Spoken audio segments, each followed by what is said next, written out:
My name is Jamin Goecker. I'm an associate real estate broker in the state of Alaska, and my mission is to help you to build an intentional and significant legacy for yourself and your family by coaching you in real estate. And today, we're going to be talking about what's going on in the MatSu Valley. There's a lot of projections rolling around out there. We've got a lot of people with a lot of theories.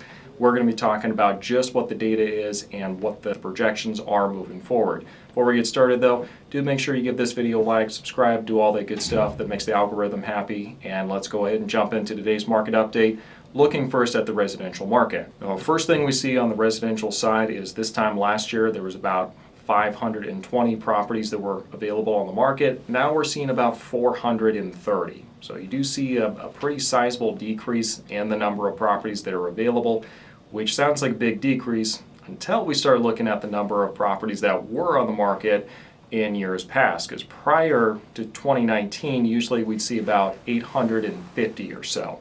So you can see by how much we've really come down on the active inventory in the past couple of years. The second thing we want to look at is the total number of properties that have actually sold in the MatSu Valley, at least for the month of July. So looking at the month of July last year, there was about 206 properties that actually sold on the market, like sold, recorded, belongs to someone else. And this year it's 144. So even though we do see a decrease in the number of properties that are being sold, it's really not in proportion to the cut that we've seen in the inventory coming down. Put a pin in that, we'll come to it later. Now the next thing we see is the average sold price, which I know is the real reason most of you tune in. We see the average sold price actually has increased by about approximately 5.4%, because it was about 383,000 this time last year to date, and now it's about 403,000. So we are still seeing a really healthy appreciation here in the MatSu Valley, and we can really talk about why that is in the summary, but let's go ahead and take a look real quick at the condo market in the MatSu Valley, such as it is.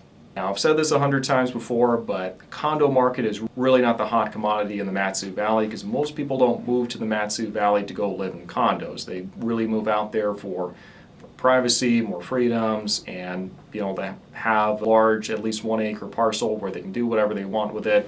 Most people aren't looking to move to the MatSu Valley to become condo livers, but it is part of our market, so I'm going to cover it. This time last year, there were 3 condos available on the market. Now there are 5. So there you go. There's your big opportunity. And looking at the total number of condos that sold this time last year, there were 4, and now there are 6.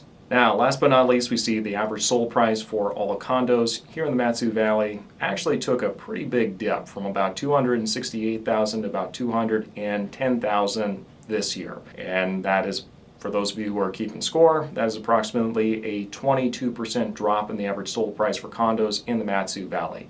So there can be a lot of explanations for this. I think probably one of the biggest being that with it being such a small sample size, it does not take very much at all to throw all the numbers off. All you need is one turd to just completely throw the entire sample size off when it's that size.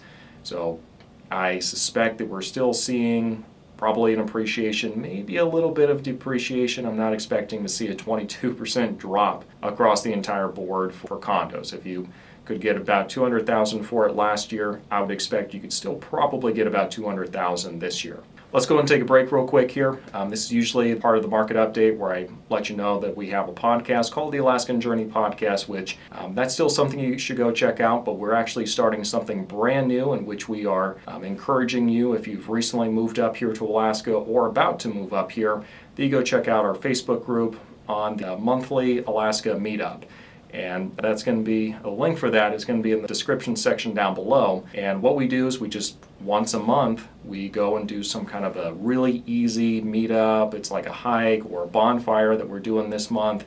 Just gives you an opportunity to kind of meet people who've recently gone and done what you recently done yourself. So if you're just looking for kind of a quick community to plug into where you already share some interests, that's going to be a great place to do it. Now, let's go and finish today's market update looking at the multifamily market. Now, the multifamily market, this continues to be a section of the real estate market in the MatSu Valley I really want to keep a close eye on, and that's because really for the entire year we've seen a drastic increase for the number of properties available in multifamily compared to what we saw the year before. Back in January, there were, this time last year, 11, and in January this year, 32. And that's really kind of been the it's been the trend since then moving forward. For this past month in July, we see there was 35. Now there's 44. Now we look at the previous years and we see that there's about 60, 80, so we're still not quite to where we were pre-pandemic. But when we look at the shortage for what we've seen in all the other asset classes and the other markets, this is something we're going to keep a close eye on for sure. Now, another surprise that we're seeing is that the number of multifamily properties that have actually sold has actually decreased from 13 this time last year to 4 this year for the month of July. And there can certainly be some explanations. I am more than open to hear any feedback from anyone else that is more on the investment side in the MatSu Valley. But one theory is just that the interest rates having gone up just makes it that much more difficult for a lot of these investment properties to actually pencil out. And with that being the case, there might be less investors that are looking, and there's a good chance some of them are just hanging back, holding onto their cash, waiting for some kind of a market downturn. When that would be, no one really knows for sure, despite what some headlines or some content creators will tell you.